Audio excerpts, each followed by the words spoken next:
Kisah sebenarnya Pangeran Samudra di Gunung Kemukus. Tak ada ajakan ritual seks.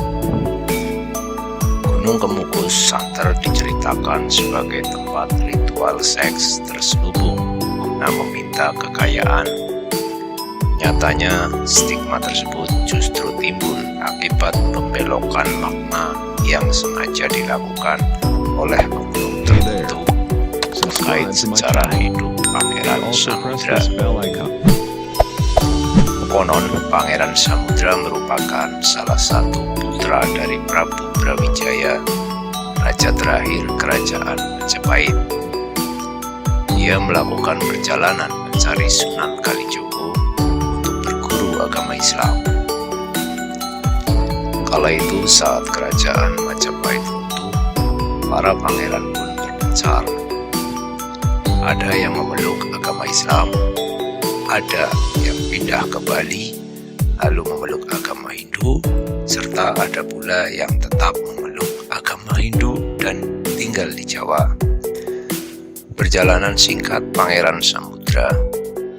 Kisah Pangeran Samudra tersebut disampaikan Guru Besar Universitas 11 Maret Sutardi. Ia menjelaskan bahwa Pangeran Samudra ialah putra Prabu Brawijaya yang memeluk agama Islam.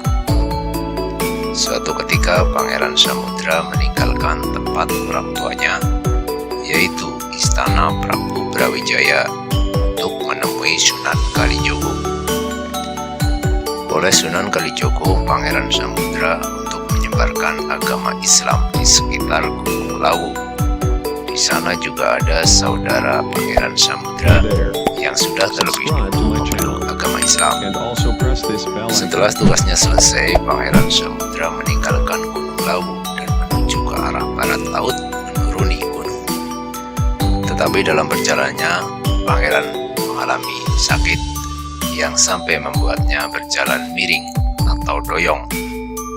Menurut Bani, daerah tempat Pangeran Samudra sakit miring tersebut akhirnya diberi nama Desa Doyong atau Miring. Singkat cerita, ketika Pangeran Samudra melanjutkan perjalanannya ke sebelah utara, ia pun meninggal di sana. Desa itu dinamakan Pendem, berarti tempat memendam mayatnya Pangeran Samudra. Pangeran Samudra berpesan agar dimakamkan di sebuah gunung, yang mana karena gunung tersebut berkabut, maka disebutlah sebagai Gunung Kemukus. Sebenarnya gunung ini tidak tinggi, cuma daerahnya memang lebih tinggi dari daerah sekitarnya. Kesalahan interpretasi hubungan Pangeran Samudra dan ibu tirinya. Pangeran Samudra nyatanya tidak memiliki cinta dalam artian asmara kepada Dewi Ontrowulan, ibu tirinya. Bani menjelaskan bahwa hubungan mereka berdua hanya sebatas kasih sayang layaknya ibu dan anak. Ketika Pangeran Samudra pergi meninggalkan Majapahit, Dewi Ontrowulan ingin pergi mencari keberadaan sang anak karena lama tak bertemu. Meskipun daerahnya sebatas Jawa Tengah dan Jawa Timur, namun pada zaman dahulu hanya bisa ditempuh dengan berjalan kaki, tutur Bani. Kabar meninggalnya Pangeran Samudra akhirnya sampai di telinga Dewi Ontrowulan saat ia dalam perjalanan. Setelah mengetahui lokasi pemakaman putra tirinya, Dewi Ontrowulan segera menuju ke Gunung Kemukus. Namun akibat kelelahan dalam perjalanan panjang yang berbulan-bulan lamanya, Dewi Ontrowulan pun meninggal dunia. Sebelum meninggal, ia berpesan agar dimakamkan di samping kuburan Pangeran Samudra. Jadi bukan dimakamkan bersama, tapi dimakamkan di samping anaknya. Karena rasa sayangnya, sampai meninggal pun ia ingin ada di samping anaknya, tutur Profesor Bani. Rumor ritual seks Gunung Kemukus dan pergeseran makna. Bani Sutardi menyebut rumor ini sebagai salah satu bentuk interpretasi dan pergeseran makna. Pangeran Samudra kabarnya pernah mengajarkan bahwa jika hendak mencari Tuhan, hendaklah seseorang datang seperti mengunjungi kekasihnya.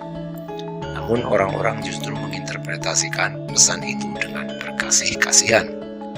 Padahal maksud Pangeran Samudra ialah jika ingin bersatu dengan Tuhan, maka kita datang kepada Tuhan ini seperti mendatangi kekasih. Mendatangi kekasih itu harus dengan versi terbaik diri dengan perasaan yang gembira dan rindu, kata Bani.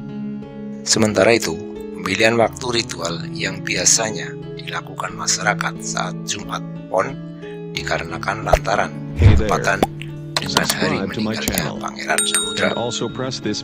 Bani melanjutkan, rumor Pangeran Samudra mengajarkan melakukan seks bebas seperti itu sangat jauh dari kebenaran. Padahal ia adalah seorang ulama yang mendapat ajaran langsung dari Sunan Kalijogo. Sunan Kalijogo sendiri terkenal sebagai wali yang bersih, serta memiliki ajaran yang lurus, yang mana ajarannya juga sangat erat dengan etika, jelasnya. Dalam sejarah, nyatanya informasi terkait ritual seks bebas ini tidak ditemukan dari naskah-naskah abad ke-19. Menurut kajian Bani Sudarti, tidak ada catatan jelas terkait kapan Gunung Kemukus dijadikan tempat ritual seks. Ini lantaran dalam catatan abad ke-19 berupa serat Cendini belum ada disebutkan terkait situs bernama Gunung Kemukus. Jadi setelah masa itulah, mungkin setelah abad ke-19 sampai awal abad ke-20 baru ada ritual seks seperti itu. Menurut perkiraan saya saat ini, terangnya kesalahan interpretasi ini bahkan menimbulkan ritual seks yang bersumber dari mulut ke mulut, bukan dari ajaran nyata Pangeran Samudra. Ritual seks disebutkan telah ada sejak zaman Majapahit bagi para penghayat kepercayaan Bhairawa, dan ini berlanjut meski tertutup. Kalau ritual zaman dulu ada karena salah kaprah dari kepercayaan atau anggapan bahwa untuk bersatu dengan Tuhan dapat dilaksanakan lewat cara ini. Tetapi kalau di Gunung Kemukus, ritual ini adalah ritual untuk mendapatkan kekayaan, kata Bani. Mulai sekitar tahun 1950-an, pasca kemerdekaan, saat krisis ekonomi, datanglah orang-orang yang percaya dengan melakukan ritual seks selama 7 kali berturut-turut. Maka salah satu dari yang melakukan itu akan mendapat rezeki berlimpah, sementara yang satunya akan mengalami kemelaratan. Lagi-lagi stigma pun semakin bergeser ke arah negatif, dengan ditemukannya banyak situs hiburan malam di sekitar area Gunung Kemukus ini. Pada perkembangan selanjutnya, seks bebas di daerah Gunung Kemukus bukan lagi sebuah ritual, tapi telah bergeser menjadi sumber hiburan dan penghasilan bagi sebagian orang. Kendati demikian, pemerintah Jawa Tengah tetap berupaya untuk menghapus stigma negatif tentang Gunung Kemukus. Bahkan kini banyak peziarah yang berkunjung ke makam Pangeran Samudra dan ibunya, Dewi Ontrowulan, untuk berdoa. Sekarang pemerintah Jawa Tengah telah membangun lokasi tersebut menjadi konsep wisata keluarga. Inilah yang diharapkan dapat membuat orang sadar bahwa Pangeran Samudra adalah tokoh agama yang patut didoakan. Wisatawan bisa melihat langsung makam Pangeran Samudra di Gunung Kemukus. Ada pula sumber mata air yang dulunya dipakai untuk membasuh dan mensucikan diri oleh Pangeran Samudra dan Dewi Ontrowulan. Demikian kisah sebenarnya dari Pangeran Samudra di Gunung Kemukus. Bila kalian menyukai video ini, silahkan untuk di like, dan juga bagi yang belum subscribe, silahkan untuk di subscribe, dan juga berikan komentar-komentar yang positif di video ini. Terima kasih.